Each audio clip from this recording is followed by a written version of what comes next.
So it's already been 11 years since Need for Speed 2015 came out, and in this video I'm gonna talk about the game and how it feels 11 years later.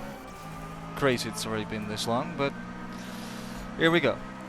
I want to start with the negatives first, so I can get that out of the way immediately. There are quite a few, and I know for the ones that play this game, I think you all agree. First off, the map. It's too small, in my opinion. It's just too small to really explore, or to have fun in, or to find, well, pretty much anything remotely interesting. It would be way more interesting if the city was actually open to drive. Because in the story mode they were talking about, hey, you know, avoid the city because of cops, blah blah blah.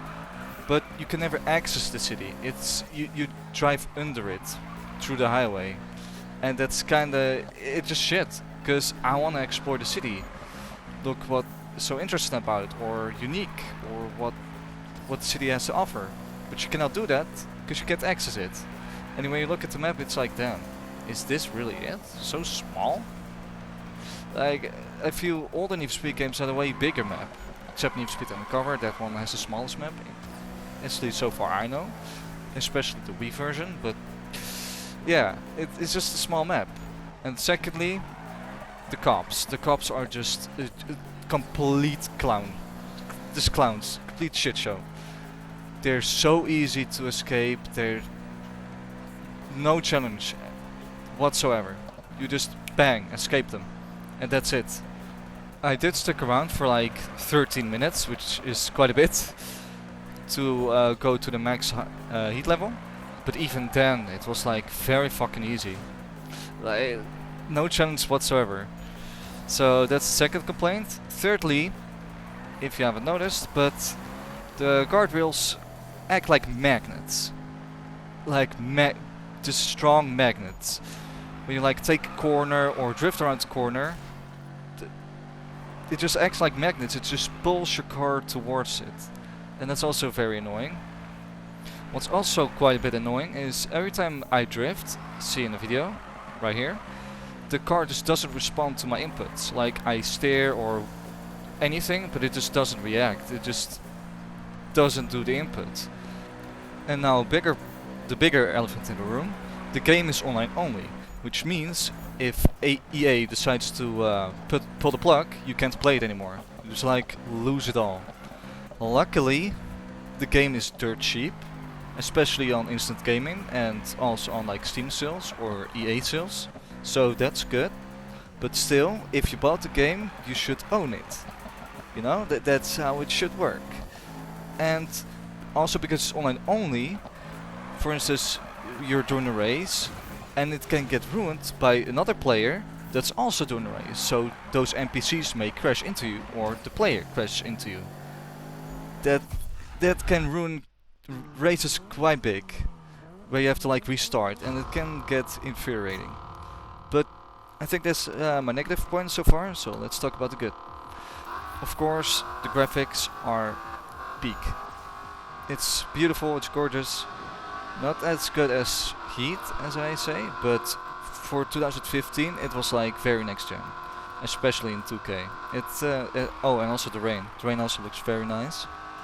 And customization, lovely customization, way better than Forza Horizon 6. Don't get me wrong, Forza Horizon 6 is a great game. I'll maybe get back into that, but it does lack the customization very hard. Another thing, it's different what they do with the campaign, like live action cutscenes, and then it goes back into the game. I think it's neat and niche. Maybe it's a bit cringe, some cutscenes, but hey, at least I tried. I like it. It's good. And also the handling may be a little bit bad, but when you get used to it, it's all good. Like, no worries whatsoever. Also the drifting, it could be a bit tricky, but it's not that bad. It can be enjoyable. And of course the car sounds are good, and the soundtrack also very nice. I think the last, well, Heat of course as well, but like you got 2015 with a very good soundtrack. Payback is a bit meh in my opinion. Heat had an awesome soundtrack, and from then on, yeah, very much dog shit. So that's also a plus point. And there's quite a bit of content actually. You have like drifts, sprint races, circuit races, and like in some events you have to beat like other NPCs, like get a high drift score or faster lap time, time attacks for example, or challenges with the cops, which are a bit boring, but maybe with the right mods the cops do be a bit challenging, so that's nice. And that also brings me to my next point. Mod support is also excellent, it's very easy.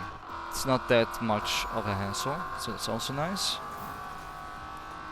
And the driving is just, it just feels good. You can like cruise around, and also gives like the underground type of vibes which they wanted to go for, like a sort of underground tree vibe. I kinda get it.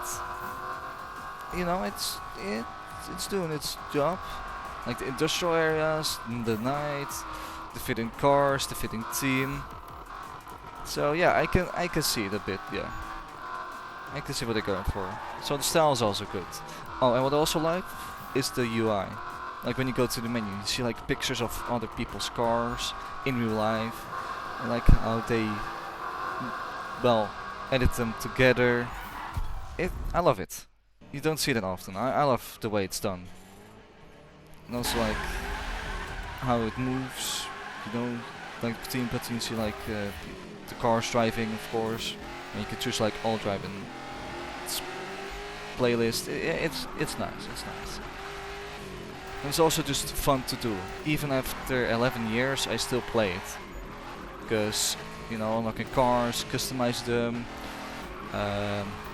listen to how good they sound, taking nice pictures, cruising, racing, and just getting everything out of the game, like completed 100%. And that can get tricky, especially in the prestige mode. It can be really tricky. I only managed to get bronze, but even though with all of the negatives, I think it's a solid 7. Maybe, I give it a solid 7. But I do understand if people want to rate it lower. I understand why, but for me, I think it's 7. It could have been way better. But I do have to say, well, it kind of was the worst modern Need for Speed game, but I think it's still a bit out there. It's not great, but it's also not bad. Like I said, 7 is still good, because all of the positives, yeah. I think it's a valid rating. And I still have fun playing the game. Just good fun. Anyway, that's gonna do it for today's video. I hope all of you enjoyed. I wish all of you a great day, and see you next time. Goodbye.